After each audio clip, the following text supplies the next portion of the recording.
मैं आपको बहुत धन्यवाद देता हूँ कि आपने एक बड़ा ही एक वैचारिक और मेरे लिए एक अनुसंधानपरक एक अवसर आपने जो है उपलब्ध कराया।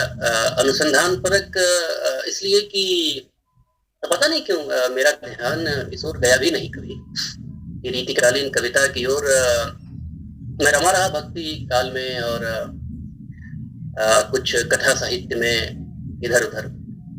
लेकिन जब से आपसे ये वार्ता हुई और मेरा मन जब उसका अभिविन्यास हुआ रीतिकाल की तरफ और कुछ किताबों से मैं गुजरा और कुछ अनुसंधानों से जब मैं परिचित हुआ तो जिसको अंग्रेजी में कहते हैं ना स्टंट हो जाना, एकदम आप स्थिर हो जाते हैं कि ये कौन जो है रीतिकाल की, ये कैसे अछूता रह गया मेरी चेतना का भाग बनने से, मेरे संस्कारों से ये क्यों अछूता रह गया। शायद अगर ये संस्कार अगर होते तो जिस तरह से हम लिखते पढ़ते हैं उनमें एक समावेशन आता है, एक और इंक्लूसिवनेस पैदा होती है। लेकिन खैर इधर आपने एक ध्यान दिलाया और जैसा कि आपने कहा कि आपकी जो योजना है वो इस विषय पर एक किताब रचने की भी, तो उसके लिए पहले से ही मैं आपको शुभकामनाएं देता हूँ कि जरूर रची जानी चाहिए इस कालखंड पे किताब, क्योंकि बड़ा ही एक बर्निंग पीरियड है, ये विचारशील और एक संवेदनशील पीरियड है ये, जो मैंने अभी इसके थ्रू होकर के जो मैंने जाना। तो मैं आपको धन्यवाद देता हूँ, फिर से बार बार मैं आपको धन्यवाद देता हूँ कि आपने मेरी चेतना का जो है ये विन्यास आप इधर ले गए। मैं बौद्ध भारतीय जो विश्वविद्यालय है जिसके तहत ये आप कर रहे हैं उसे भी धन्यवाद देता हूँ, ढेर सारी शुभकामनाएं देता हूँ। रीति काव्य एक पुनर्विचार की जरूरत है और जब इस ओर मैं सोचना शुरू करता हूँ तो सबसे पहला सवाल जो जिससे मैं टकराता हूँ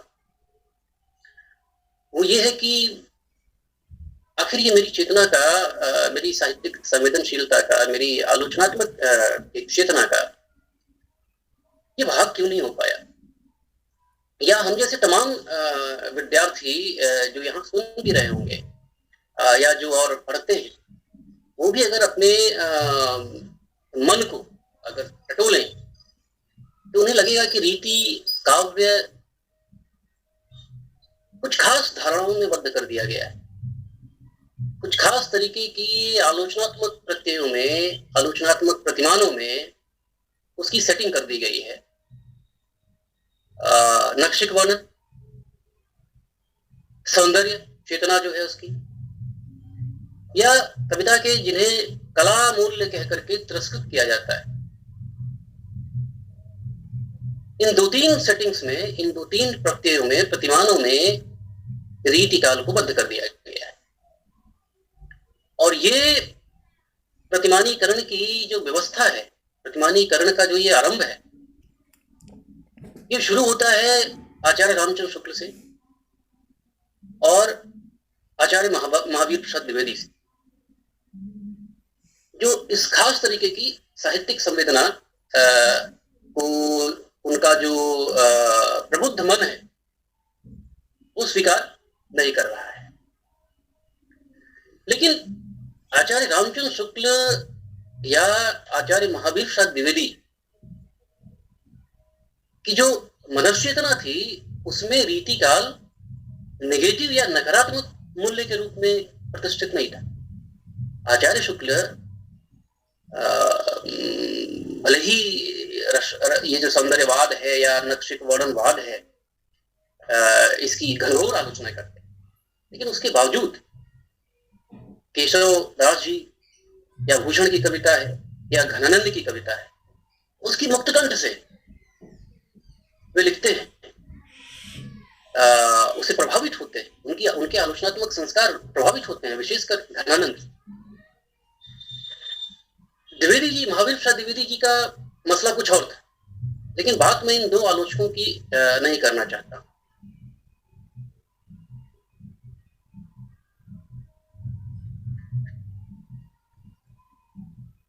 रीतिकालीन या रीति जो काव्य की आलोचनात्मक जो मूल्य है उसका उसका जो साहित्यिक मूल्य है उसको तिरस्कृत करने का काम, उसको एक नेगेटिव मूल्य बनाने का काम सबसे ज्यादा अगर किसी ने किया तो हिंदी में आई हुई वामपंथी आलोचना ने, और इसके तमाम कारण थे। वामपंथी आलोचना ने केवल रीति काव्य का ही हरण नहीं किया, उसकी संवेदना भक्तिकालीन जो चेतना है, क्योंकि वो सेकुलर सेटिंग के हिसाब से सही पड़ते। वामपंथी आलोचना की जो ये सेकुलर सेटिंग थी, मसला कुछ और था। लेकिन बात मैं इन दो आलोचकों की नहीं करना चाहता।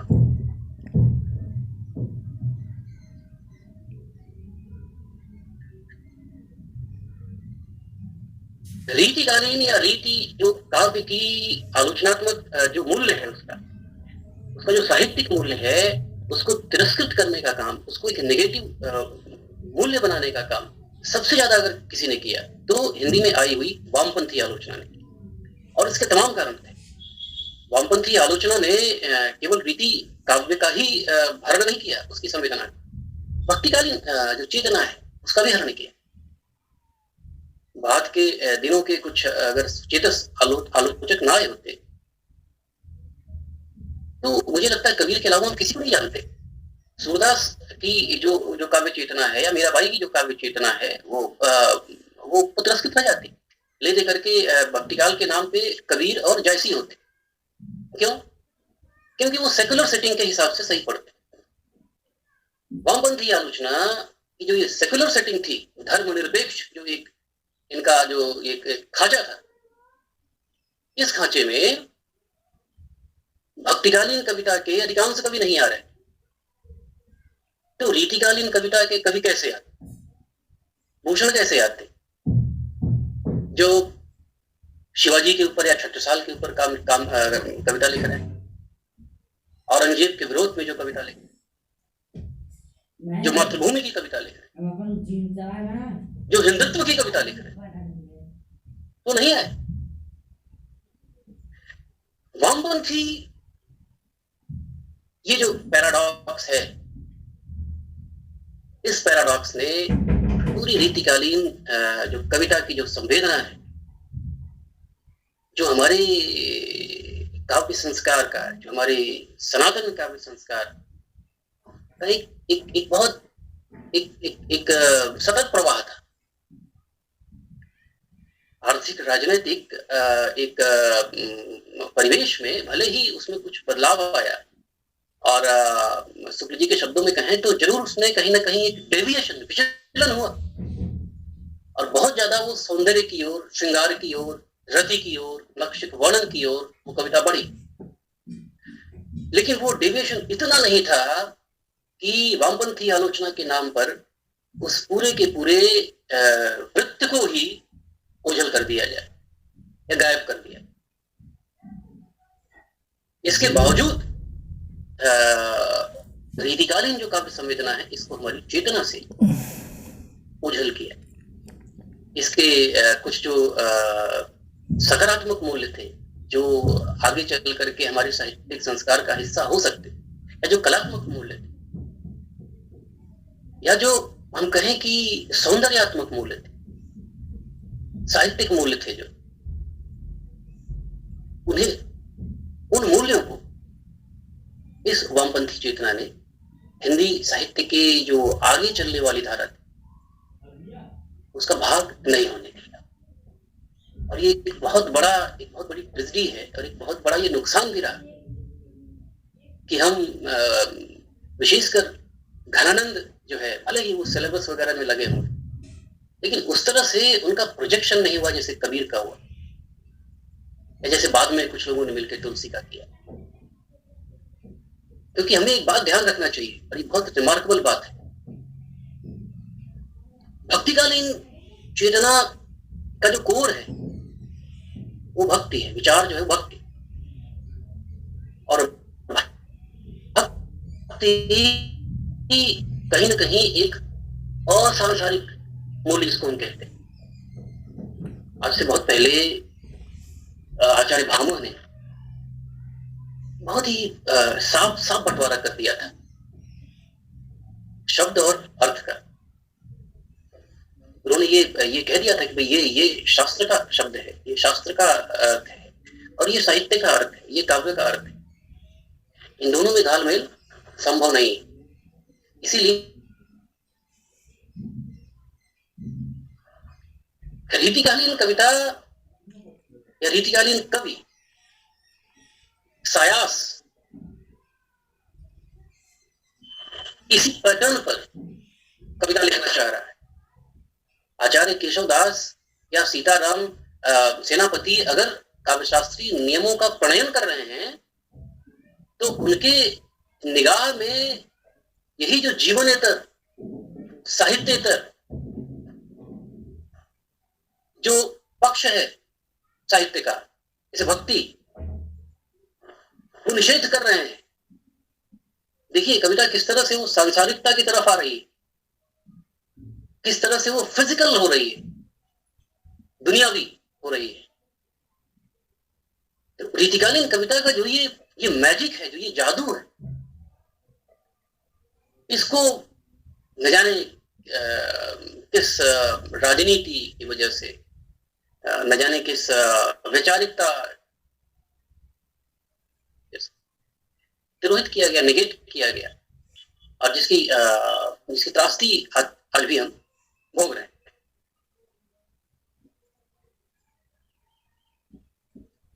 तो वामपंथी आलोचना से टकराना होगा अगर हम रीतिकालीन कविता का कोई एक सटीक या सही अर्थायन करना चाहते हैं, क्योंकि ये संस्कार इतना जड़ीभूत है, मांतरिक है हमारे मन में कि हमें वो रीतिकालीन कविता के पास जाने नहीं देता है। और अगर आप जाते हैं तो मुझे लगता है कि इतनी साफ, इतनी स्पष्ट, इतनी पारदर्शी, इतनी अर्थवान कविता विश्व के किसी भी साहित्य में नहीं। इतना ऑब्जर्वेशन, एक मन, एक चेतना, कवि मन या साहित्यिक चेतना किस गहराई तक ऑब्जर्व कर सकती है। कविता या साहित्य, इट्स ऑल अबाउट ऑब्जर्वेशन, प्रत्यक्षीकरण जिसको कहते हैं, प्रत्यक्षाभूत हो जाना किसी चीज को, वैज्ञानिक वाला कर्म है पूरा का पूरा। तो इतनी प्रत्यक्षाभूत या इतनी प्रत्यक्षीकरण की कविता वैश्विक इतिहास, वैश्विक साहित्य के इतिहास, वैश्विक कविता के इतिहास में ये दूसरी नहीं है। और यही कारण है कि आप ऑक्सफोर्ड या यहाँ पे कुछ रिसर्च अगर देखें उसमें, तो जिस तरह से बिहारी या और भी जो कवि हैं रीतिकाल के, उनका उल्लेख किया गया है। ये अलग बात है कि हिंदी वाले उसको न जानते हैं, लेकिन उन्होंने वो संदर्भ दिए हैं, वो शैली और कीट से जो है वो तुलनाएं हुई हैं बिहारी की, सूरदास की भी हुई। ये एक मामला बनता है रीतिकालीन कविता के किसी भी आप अगर पुनर्विचार करेंगे, पुनर्मूल्यांकन करेंगे, तो आपको इस वामपंथी घेटों से, इस वामपंथी वैचारिकता से टकराना पड़ेगा। इतनी जड़ीभूत जड़बद्ध है कि उसे उलझना इतना आसान भी नहीं है। और उस चक्र का, इस आईने का टूटना भी इतना आसान नहीं है, क्योंकि ढेर सारी वैचारिकताएं, ढेर सारी जो साहित्य और समाज के बीच के संबंध की थ्योरीज हैं, उनको इस तरह से लाद दिया गया है कि आप बहुत गड़बड़ जाले में फंस जाते हैं। साहित्य और कविता की दुनिया इतनी विचार की दुनिया नहीं, इतनी वैचारिकता की दुनिया नहीं है। विचार और भाव या भावना का जो अंतर संघर्ष है,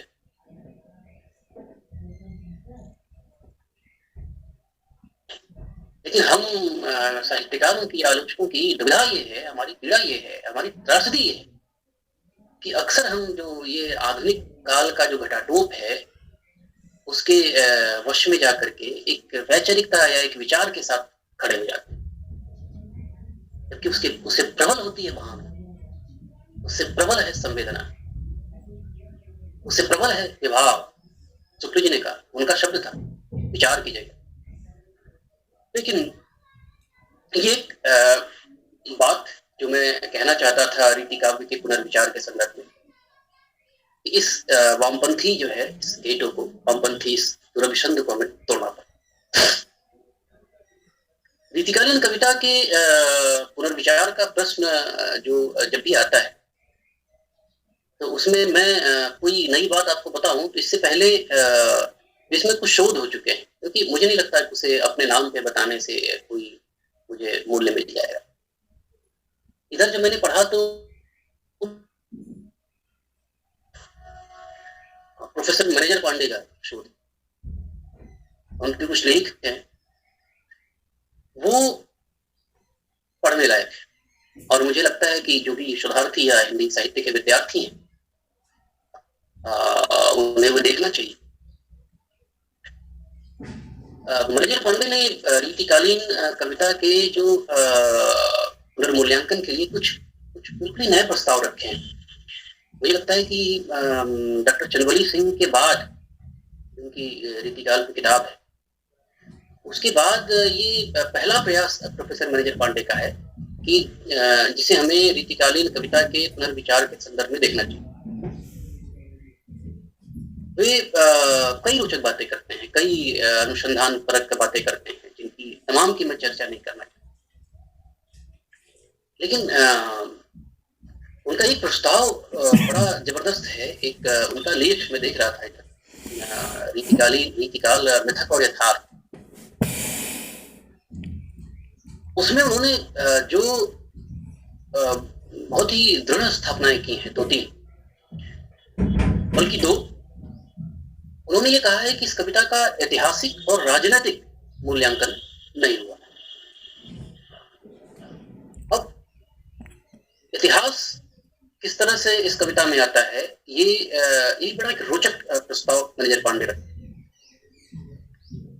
अगर उनकी हम इस स्थापना को माने तो प्रोफेसर मैनेजर पांडे का ये कहना है कि भक्तिकालीन कविता में आप देखेंगे तो इतिहास कहीं नहीं दिखेगा, न तो इतिहास दिखेगा न तो राजनीति दिखेगी। ऐसा लगता है जैसे किसी निर्वात में वो कविता लिखी जा रही। ये बात कुछ हद तक सही है। जितने भी कवि हैं, कबीर दास में थोड़ी बहुत अगर चेतना को छोड़ दें तो वो गोल कर जाते हैं इतिहास। आपको पता नहीं लगेगा कि वो किस समय में रह रहे हैं, क्योंकि समय नाम और रूप में होता है। इतिहास का हर काल उसका एक नाम है और उसका एक रूप है। तुलसीदास भी कहते हैं कि नाम रूप संसार अधीना। ये नाम और रूप में ही ये सारा संसार है। भक्तिकालीन कविता में नाम और रूप नहीं है, यानी इतिहास नहीं है। तो इतिहास का न होना, कविता का इतिहास का होना या न होना, कविता का ये कोई मूल्य बनता है कि नहीं बनता है, मैं इस डिस्कशन में आपको नहीं ले जाना चाहता। हालांकि कविता का अपना इतिहास होता है, मेरे मत में कविता का अपना इतिहास होता है, और कविता के जो कि कविता के भीतर ही होता है। कविता ऐसे किसी भी वस्तुनिष्ठ इतिहास को मानने से इनकार करती, क्योंकि साहित्यकार कभी इन बाहरी चीजों को जो ये दिख रही हैं, इनसे इतिहास बनता भी नहीं है।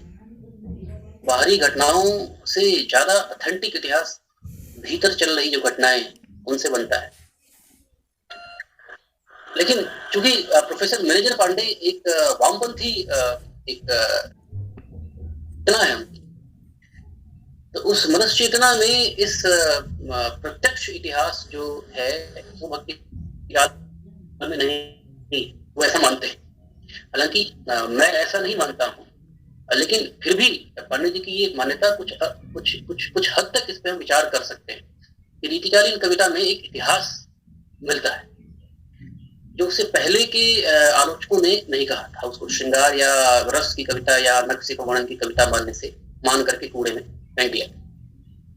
पांडे जी ये नई बात रखते हैं, और खासकर जो केशवदास की कुछ रचनाएं हैं, जैसे वीर सिंह जो काव्य है उनका, वीर सिंह काव्य में जो मुगलिया सत्ता है उसके भीतर किस तरह की राजनीति चल रही है और किस तरह से पूरे भारतवर्ष के जो ऐतिहासिक बदलाव की जो रूपांतरण की जो कहानी चल रही है, इसको केशवदास लाते हैं सामने। वो केशवदास जिन्हें हम काव्यशास्त्री समझते थे केवल, जिन्हें हम केवल एक रससिद्ध, एक रसवादी या रीति के पालक समझते थे, उन केशवदास की कविता में अगर आप उनकी और जो प्रिया और कविताएं छोड़ दें, तो ये जो वीर सिंह के नाम पे जो एक कविता लिख रहे हैं, उसमें ये इतिहास मुगल कालीन जो राजनीतिक सत्ता है वह किस तरह से भारतवर्ष में ऐतिहासिक एक बदलाव या रूपांतरण या परिवर्तन कर रहे हैं, वो उस कविता में दिखता है। और पांडे जी कहते हैं कि ये एक रिमार्केबल बात है रीतिकालीन कविता की, जिसके आधार पे हमें इन चीजों का फिर से अध्ययन करना चाहिए, रीतिकालीन कविता का, रीतिकाल की काव्य संवेदना। तो इतिहास और कविता के अंतर संबंध की ये धारणाएं हैं, जो कई बार क्या होता है कि प्रत्यक्षवादी धारणाएं हैं जो जिसपे प्रोफेसर मैनेजर पांडे रख रहे हैं बात। लेकिन जैसे मैंने कहा ना कि पर्सनल एक मान्यता मेरी ये है कि साहित्य हमेशा इनडायरेक्ट सेंटेंसेस में रहता है, उसकी बड़ी अप्रत्यक्ष अर्थ उपजे अनत और अनत छविल है, तुलसीदास ने कहा है। तो उन भाव में चलता है, वो उन सरणियों में चलता है। भक्तिकाल में बहुत आसान नहीं था कि आप किसी सल्तनतकालीन राजा के जो का शोषण जो है, उसके द्वारा किया गया जो नृशंस जो कार्य हैं, जो हत्याएं हैं, जो बलात्कार हैं, उनको आप दर्ज कर सके सीधा उसका नाम लेकर के, क्योंकि वो आपकी गर्दन जो है धड़ से उड़ा दी जाती। ऐसा छायावाद में भी हुआ था, जहाँ पे ये हिम्मत नहीं है जयशंकर प्रसाद या निराला में किस तरह से वो प्रत्यक्ष कह सके, इसलिए प्रत्यक्ष कहा जा रहा है, ले चल मुझे बुलावा देकर मेरी नाविक धीरे धीरे। कहने का मतलब कि भक्तिकालीन कविता में भी इतिहास है, लेकिन उस इतिहास को देखने के लिए आपको संवेदनशील दृष्टि चाहिए, जो कि बहुधा नहीं होती। जो वाम वैचारिकी है उसकी अपनी सुविधा है, उस सुविधा के हिसाब से ही प्रोफेसर मैनेजर पांडे ये इस बात को कह रहे हैं कि भाई देखिए इसमें इतिहास भी है, और ये इतिहास इस हद तक है कि और जो कवि हैं और पांडे जी और उदाहरण देते हैं, जैसे कि पद्माकर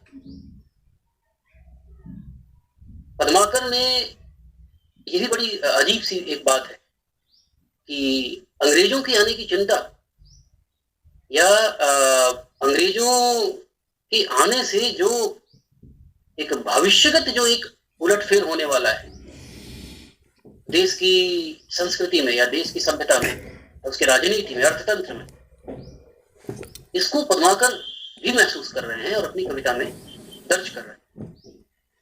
और ये बड़ा सुंदर उदाहरण मैनेजर पांडे देते हैं, आप लोग के काम का होगा।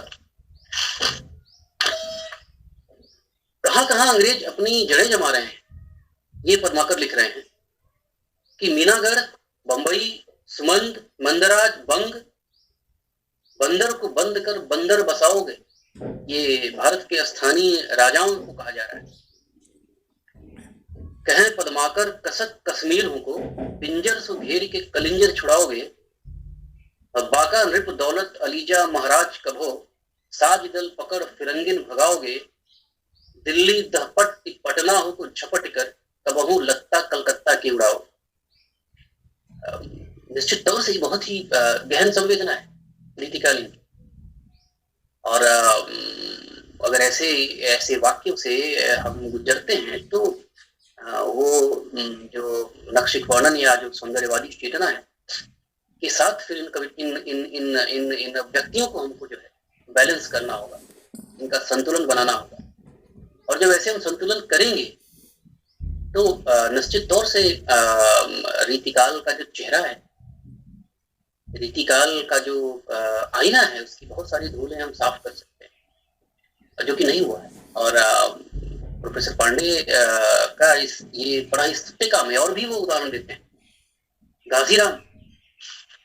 घासीराम ने जो है लिखा हुआ है, छाण के फिरंगिन को राज में सुधर्म का, जहां पुण्य होत आज चलो उस देश। बहुत बाद में जयशंकर प्रसाद लिखते हैं, ले चलो मुझे बुलावा देकर मेरे नाविक धीरे धीरे। घासीराम उससे पहले लिख चुके हैं। एक और कवि हैं दीनदयाल गिरी, रीतिकाल के। पांडे जी लिखते हैं इनके बारे में, पराधीनता दुख महा, सुखी जगत स्वाधीन। कितने पहले लिख रहे हैं ये, 1857 से। सुखी रमत मुख बन विसल, कनक पिंजरा जी। तो ये जो है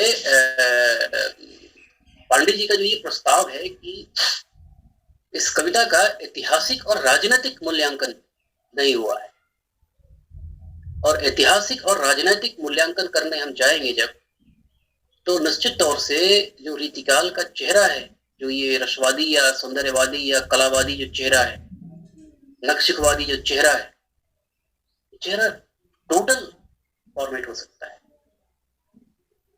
क्योंकि और ऐसा मुझे भी लगता है कि किसी भी समय का कवि, किसी भी समय की कविता का भोग विलास से वैर है, वो हो ही नहीं सकती है उसमें। और जिस तरह के कवि हैं इस काल में, चाहे वो घनानंद हो, गोदा हो, आलम या केशव दास हो, सेनापति हो, बिहारी हो, बिहारी में वो एक अलग चर्चा का विषय है, वो हम अगर मौका मिला तो हम बात करेंगे। लेकिन ये सब एक बहुत ही संवेदनशील मनुष्य भी हैं, पढ़े लिखे हैं अपने समय के। तो निश्चित तौर से इसमें इनका जो प्रत्यक्ष अर्थ है इनकी कविता का, और एक जो इनडायरेक्ट या अप्रत्यक्ष मीनिंग, हमको उसे ऐतिहासिकता और राजनैतिकता जो है उसका फिर से पुनर्मूल्यांकन या पुनर्विचार, पुनर्पाठ करना चाहिए। और जैसा कि मैंने पहले कहा कि स्वयं वामपंथी चेतना जो है ने इस तरह से एक दुष्चक्र रचा आंखों के सामने कि हम उन अर्थों तक नहीं पहुंच पाए, या लोगों ने जहमत नहीं उठाई, कोशिश नहीं की। अन्यथा आचार्य डॉक्टर रामचंद्र त्रिवेदी ने रीतिकाल पे जब लिखना शुरू करते हैं, उन्होंने एक वाक्य लिखा हुआ है कि कैसे प्रशांत समय में रीतिकाल का जो उदय होता है, बोले वो ऐसे प्रशांत समय था एक ऐसा कि जिसमें इस तरह से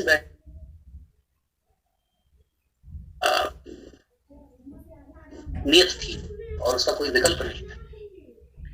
लेकिन अभी जब शोध हुए, अनुसंधान हुए, तो आप सब जानते हैं ऐसा कोई प्रशांत समय नहीं था, ये बहुत हलचलों वाला समय था। इसी समय शिवाजी युद्ध लड़ रहे। जंगनामा जैसे काव्य, जंगनामा काव्यों की परंपरा लिखी गई और वो आंखों से ओझल है।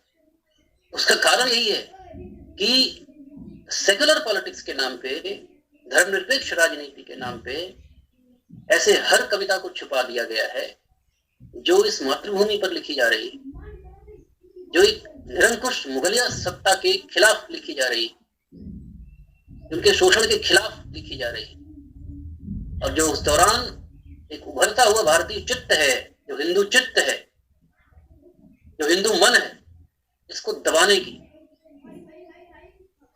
इसको कहीं नष्ट कर देने के भाव से ये पूरे की पूरी वामपंथी आलोचना उस समय लिखी जा रही, और जिसके व्यामोह में, जिसके शिकार हम आज तक हैं, कि हम उस रीतकालीन कविता को ठीक ठीक पढ़ नहीं पा रहे। तो हमें बिल्कुल, हालांकि स्वयं प्रोफेसर मैनेजर पांडे का जो मन है, जो उनकी चेतना है, वो वामपंथी है, लेकिन फिर भी एक वामपंथ की वैचारिकी में भी एक आत्मसंघर्ष होता रहा है।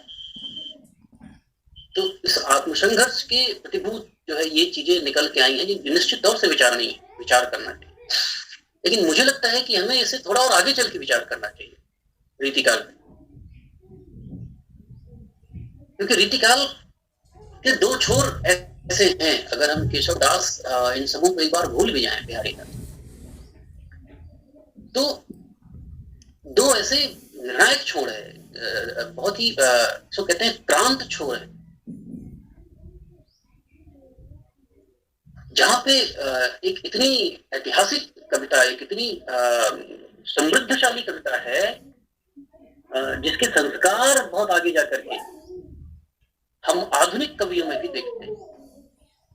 और मैं ऐसे दो नाम लेना चाहूंगा, एक तो घनानंद और एक महाकवि भूषण। भूषण और घनानंद जिस तरह का एक साहित्यिक वातायन बनाते हैं पूरे के पूरे हिंदी कविता के इस रीति युग में, दुर्लभ है। और वो अद्वितीय सा एक माहौल है, एक परिवेश है, एक कविता है, एक रचना है, रचनाशीलता है। जीवन के साथ कविता की ऐसी घुलावट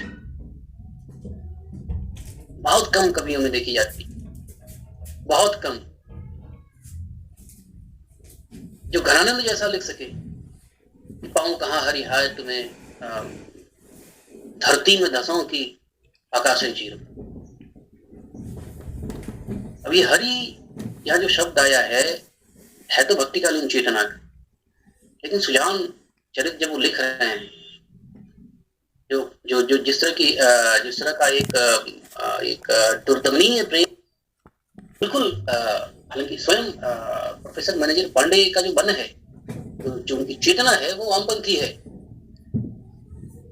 लेकिन फिर भी एक वामपंथ की वैचारिकी में भी एक आत्मसंघर्ष होता रहा है। तो इस आत्मसंघर्ष के प्रतिभूत जो है ये चीजें निकल के आई हैं, जिनकी निश्चित तौर से विचार करना चाहिए। लेकिन मुझे लगता है कि हमें इसे थोड़ा और आगे चल के विचार करना चाहिए रीतिकाल पे, क्योंकि रीतिकाल के दो छोर ऐसे हैं, अगर हम केशव दास इन सबों को एक बार भूल भी जाएं, बिहारी दास, तो दो ऐसे निर्णायक छोर है, बहुत ही इसको कहते हैं क्रांत छोर है, जहां पे एक इतनी ऐतिहासिक कविता, एक इतनी समृद्धशाली कविता है, जिसके संस्कार बहुत आगे जाकर के हम आधुनिक कवियों में भी देखते हैं। और मैं ऐसे दो नाम लेना चाहूंगा, एक तो घनानंद और एक महाकवि भूषण। भूषण और घनानंद जिस तरह का एक साहित्यिक वातायन बनाते हैं पूरे के पूरे हिंदी कविता के इस रीति युग में, वो दुर्लभ है। और वो अद्वितीय सा एक माहौल है, एक परिवेश है, एक कविता है, एक रचना है, रचनाशीलता है। जीवन के साथ कविता की ऐसी घुलावट बहुत कम कवियों में देखी जाती, बहुत कम। जो घनानंद जैसा लिख सके, कि पाऊं कहां हरि हाय तुम्हें, धरती में धसों की आकाशें चीर। अभी हरि यह जो शब्द आया है तो भक्तिकालीन चेतना का, लेकिन सुजान चरित जब वो लिख रहे हैं, जो जिस तरह का एक दुर्दमनीय प्रेम का एक कविता है घनानंद, वो पढ़ी जानी चाहिए।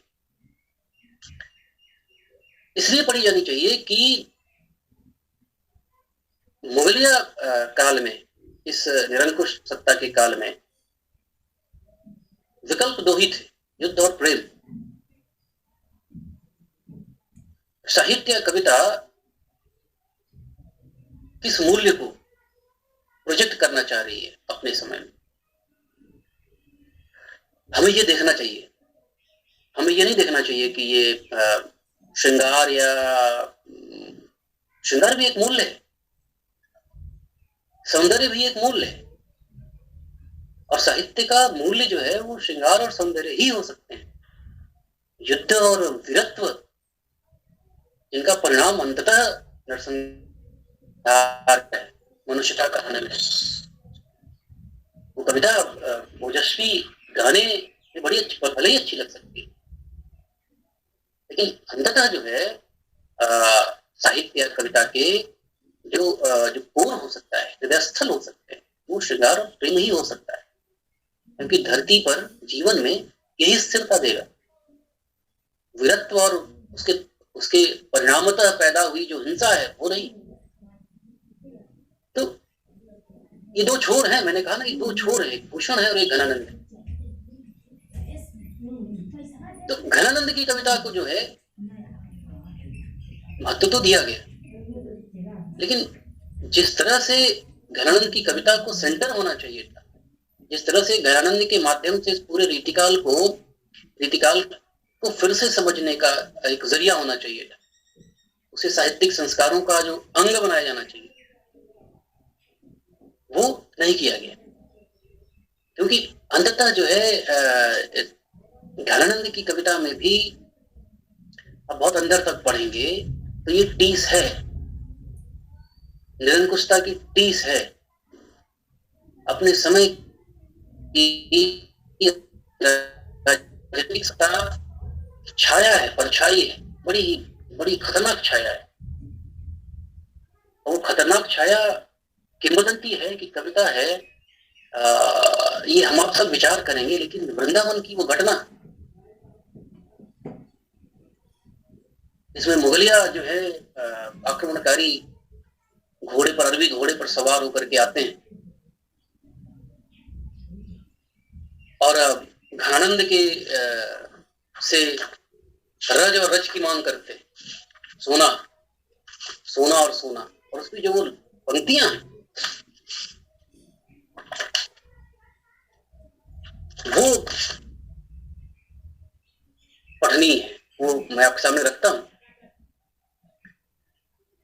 जो घनानंद लिख रहे हैं उस पूरे तनावपूर्ण माहौल के बीच में कि बहुत दिनन को अवधि आसपास परे, खरे तरबरन भरे हैं उठचान को, कहीं कहीं आवन छबीले मन भावन को, गही गही राखत हृदय दय सन्मान को, झूठी बतियान को पत्यान के उदास वे के, अब ना घिरत घन आनंद निदान को, अधर लगे हैं आन करी के पयान प्राण, चाहत चलन ये संदेशो ले सुजान।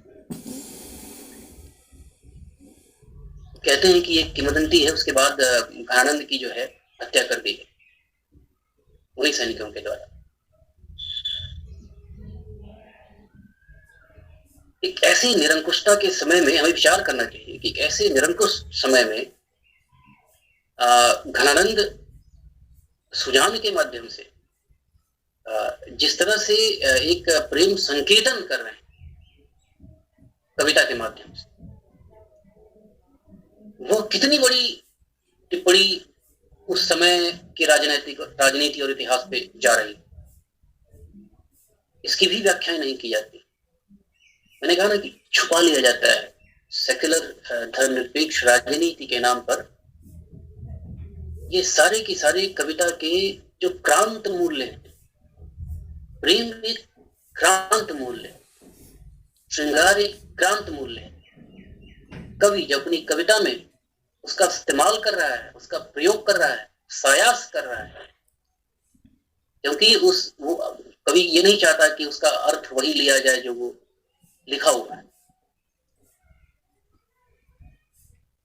मुझे ही अनंत छवि लगे, कहीं और अर्थ पैदा होता है, छवि कहीं और लेता है। तो हमें घनानंद जैसी इन कवियों की कविताओं की एक रचनात्मक आलोचना तो करनी पड़ेगी, एक सर्जनात्मक जो है समीक्षा तो करनी पड़ेगी। कब तक हम सेक्युलर और धर्मनिरपेक्ष राजनीति और वामपंथी जो है इस वैचारिकी की आड़ में फंसे रहेंगे? और जब हम निकलेंगे इससे, तभी जो हमारी अपनी विरासत है, साहित्य है, उसका जादू, उसका फूल तभी खिलेगा। अन्यथा विचारधारात्मकता के नाम पर, एक पश्चिमीकरण के नाम पर, तथा कथित जो ये आधुनिकीकरण के नाम पर इन सारे मूल्यों को, सारे अर्थों को दबाया गया है, उनका अर्थ नहीं खुलने दिया जा रहा है। और इस ट्रेजेडी के सबसे ज्यादा शिकार हुए हैं भूषण, जो अगले कवि।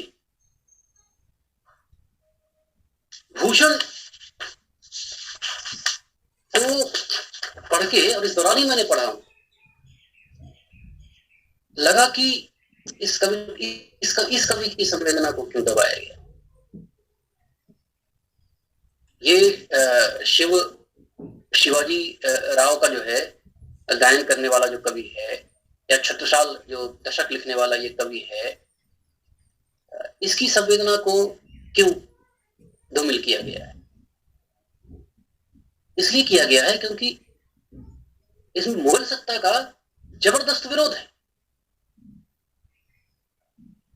मुगलों की इस निरंकुशता का आभूषण वो कवि हैं जो मुगल सत्ता में भी रह चुके हैं, औरंगजेब के दरबार में भी रह चुके हैं, वहां छोड़ करके जाते हैं फिर छत्रसाल के दरबार। मुगल सत्ता का जबरदस्त विरोध है, इसलिए ये सेकुलर राजनीति जो है, धर्मनिरपेक्ष राजनीति और वामपंथी राजनीति, वामपंथी जो साहित्य का ये पार्ट है, इसको छिपाता है भूषण। देखिए मुगल सत्ता, उनकी जो धर्मांधता है उसका विरोध कैसे करते। देवल गिरावते फिरावते निशान अली, ऐसे समय राव राने सब गए लपकी। निरंकुश है औरंगजेब। गौरा गणपति आए औरंग को देख ताप, ये औरंगजेब के लिए आया हुआ है। अपने मुकाम सब गारी गए तक।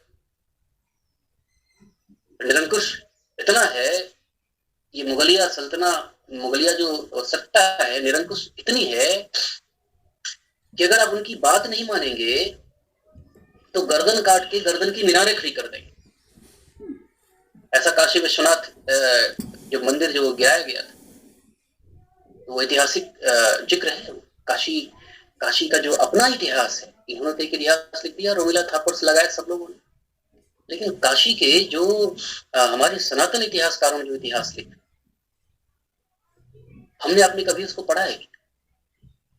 उसमें इतनी मर्मांतक कथाएं, जिन्हें पढ़ के आपको जो है आपका रोम खड़ा हो सकता है। अपनी हर विजय के बाद अकबर किस तरह से जो है हिंदुओं की मीनारें खड़ी करता था, हिंदुओं के सर कटे सरों की मीनारें खड़ी करता था। काशी विश्वनाथ की रक्षार्थ जब 10,000 ब्राह्मण आए तो किस तरह से उनको काट दिया गया, गर्दन और उसकी मीनार खड़ी कर दी। इसको आप क्यों छुपा रहे हो? किस राजनीति की वजह से छुपा रहे हो?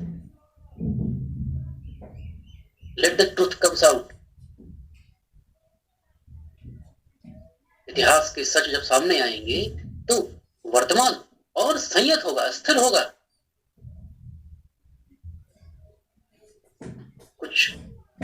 कुछ विचारों को आत्मविश्लेषण करने दो, उससे देश और सुगठित होगा, विखंडित नहीं होगा, सुगठित होगा।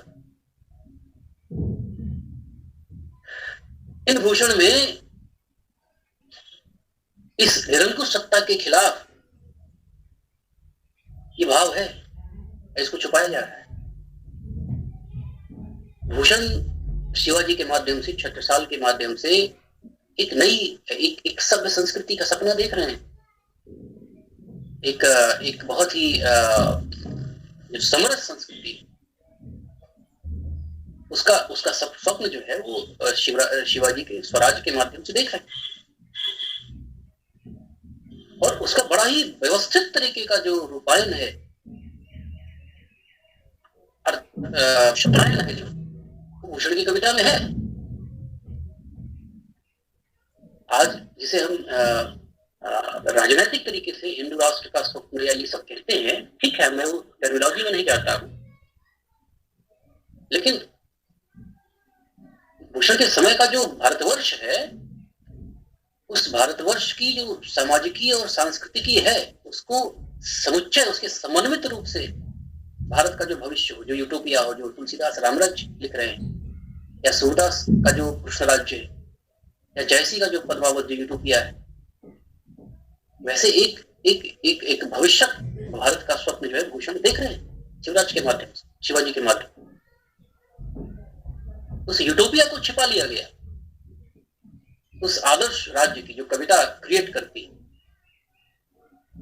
जो जिस जिस विश्व दृष्टि का निर्माण कविता करती है वो भूषण कर रहे हैं, लेकिन उसको छिपा लिया गया सायास, क्योंकि वो शिवाजी कहीं न कहीं औरंगजेब के विरोध में खड़े हुए, और जो औरंगजेब के सामाजिक, सांस्कृतिक और राजनीतिक मूल्य हैं उसे आधुनिक भारत में ढालने के लिए भूषण की इस संवेदना को, शिवाजी के इस पूरे के पूरे अभियान को केवल राजनीतिक अभियान नहीं था, सांस्कृतिक अभियान था, एक राष्ट्रीय अभियान, वैश्विक अभियान था, उसको छिपा लिया गया। तो न जाने क्यों इतना छिपाते हो। ये एक वामपंथी है, उस वैचारिकता की जो है एक खास मूल्य है, उन मूल्यों के आधार पे जो है वो आगे बढ़ते हैं। तो पूरे इस रीति काव्य में जो है मुझे लगता है कि एक तो प्रोफेसर मैनेजर पांडे के हवाले से मैं कहूँ तो इसकी फिर से ऐतिहासिक और राजनीतिक व्याख्याएं होनी चाहिए, और ये नक्सिक वर्णन या सौंदर्य वर्णन या तथाकथित जो ये कलावादी मूल्यों का जो मुलम्मा पूरी रीतिकालीन कविता पे चढ़ाया गया है, इससे एक अंग्रेजी में कहते हैं ना, let out of those things, बाहर निकल के आइए, क्योंकि राजनीति बहुत बदल चुकी है आज के दिन। अब हमको उस हिसाब से बड़ी साहित्य की और कविता की नई व्याख्याएं करनी चाहिए। तो प्रोफेसर पांडे की दृष्टि में ये जो ऐतिहासिक और राजनीतिक इसकी व्याख्या का जो एक प्रश्न उठाया गया पुनर्विचार के लिए, ये मैं चाहता हूं कि ये इसको नोट करना चाहिए। और दूसरा, घनानंद और भूषण, इन पे हमें पुनर्विचार करना चाहिए इनकी कविता, क्योंकि घनानंद की कविता जो है वो भविष्य के संस्कार, भविष्य को संस्कार देने वाली कविता है। मुक्तिबोध से लगाया निराला, ये जितने भी कवि हैं, अक्सर जो हम कहते हैं ना कि मुक्तिबोध में कबीर की संवेदना आ रही है, ये उतना सच नहीं है ना, मुक्तिबोध में घनानंद की संवेदना आ रही है, क्योंकि घनानंद जो है वो भक्ति का व्रत छोड़ चुके हैं, धर्म का या तथाकथित जो आध्यात्मिक जो मूल्यों का एक व्रत है वो छोड़ चुके हैं घनानंद बिल्कुल जमीन पे उतर चुके हैं, और वो उस सांसारिक मन वाली कविता का जो संस्कार है वो मुक्तिबोध में आ रहा है या तमाम कवियों में आ रहा है। तो घनानंद की हमको, घनानंद पे एक पुनर्विचार की आवश्यकता है। और उसके बाद भूषण की कविता, भूषण की कविता ये भारतवर्ष के जो एक अपनी जो एक सांस्कृतिक एक विरासत है, इसके पुनर्संयोजन की और इसके पुनर्गठन की कविता थी, लेकिन इस कविता से अपेक्षित अर्थ जो है वो हम नहीं निकाल पाए हैं। और मेरा ये विनम्र आग्रह है कि भूषण की कविताओं से ये जो अर्थ है ये हमें निकाल। ये कुछ बातें थी जो मेरे मन में थी, और इसी के साथ फिर से आप सबको धन्यवाद देता हूँ कि ये ध्यान से मुझे सुना, और जो कुछ भी अगर मैं सार्थक कुछ बोल पाया तो मैं अपने आप को धन्य समझूंगा। और अंत में मैं फिर से राहुल जी को धन्यवाद देते हुए अपनी बात समाप्त करता हूँ।